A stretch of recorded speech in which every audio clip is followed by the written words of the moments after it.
വിളക്ക് കൊളുത്തി ആരും അത് പാത്രം കൊണ്ട് മൂടുകയോ കട്ടിലിൻ്റെ കീഴിൽ വെക്കുകയോ ചെയ്യുന്നില്ല.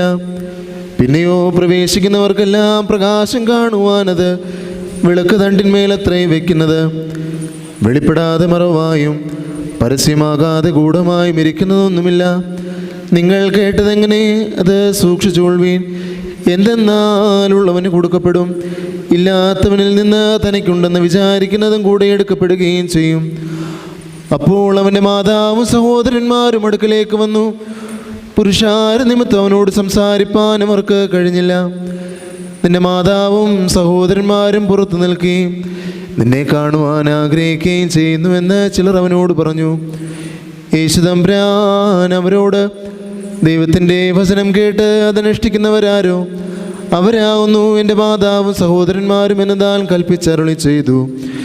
നിങ്ങൾക്കെല്ലാവർക്കും